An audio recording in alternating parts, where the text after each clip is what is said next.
Yeah, I would like to hear you describe your own style of play. My own style? I don't even know. I adapt, I guess, to whatever Tim tells me to play. So usually it's just reading the other team, and you have a particular style, but you use the stronger points of that style to kind of adapt to the other team's style. So I think I'm passive, but I'm also aggressive at times, and I don't know, I like to set up my partner. So Passive aggressive. yeah, kind of, yeah. Now, speaking of adapting and developing your style, what goes into going from playing to coaching? How did you have to adapt from one to the other?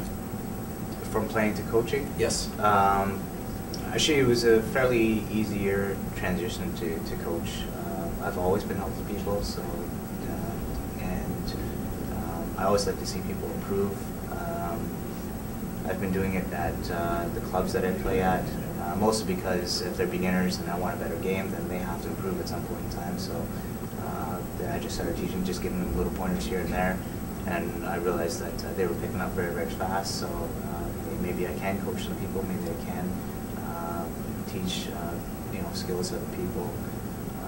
I can only do it to a particular level. I'll openly admit, I'm only as strong as some of the people, and there's some people who are way above me, and I just can't help them. But I'll do what I can with the people that I have and the skills that I have, and then hopefully they'll be able to move on to find someone else who can teach them beyond what I can teach them. That transition, I've had good coaches. I've learned from them.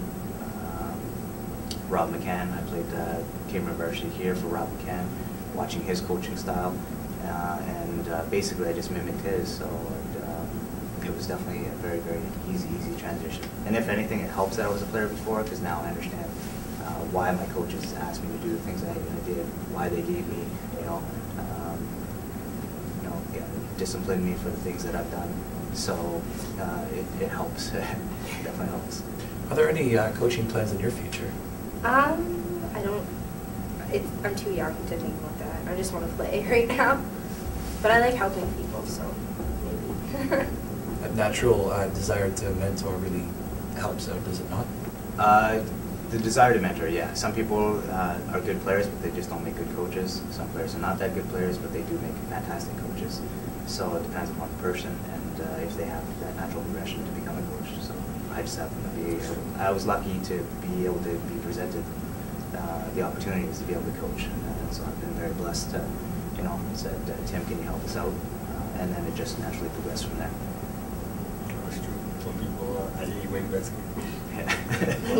Sticking with badminton, I just want to know, because I've played sports with a lot of sports, and what I love about sports is the competition, me against you. Do you have is there rivalries? Do you have a rival? Like a person you love playing against, a team you love playing against? You get off of that game, it's like you circle it on the calendar. Only when I play Tim. How does that typically go if you two face off against each other? I'm a very cocky person when it comes to being on the court, but I do it purposely because it drives my players to want to come out and beat me. So in practice, I will trash talk. I will chirp.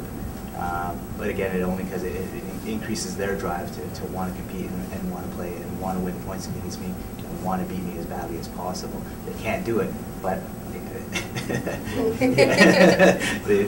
so and I do that with other people.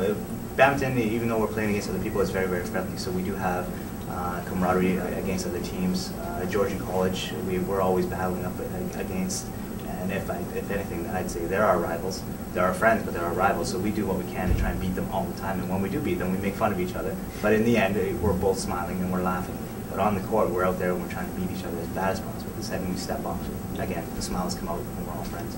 And even on the court, every once in a while, the smile will come out and just bug each other and chirp each other. Only because there's no umpires and referees involved at the time. But friendly rivalries, if anything. Never anything I'm going to, kick your ass and walk away and, beat you down kind of thing. And never anything like that. It's just friendly rivalries. Fist pumping? Fist pumping? Oh yeah, for sure. Like I said again, just to irritate them and just to bug them, rub it in them just a little bit. Yeah, for sure.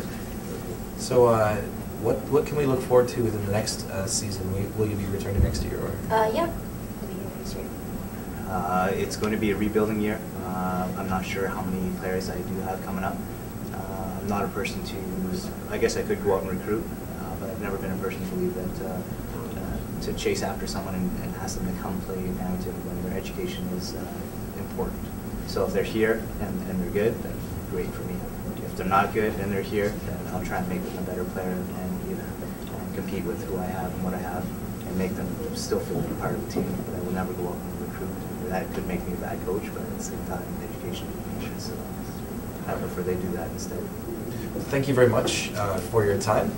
And you've been watching a production of the Broadcast New Media program. This is in the studio at Cambrian College. We'd like to thank our team tonight, our camera people, our team today, apologies. Melissa Mikowski on camera 1 and Dave Eckert on camera 2. Our key grip, Mr. Steve Corbett.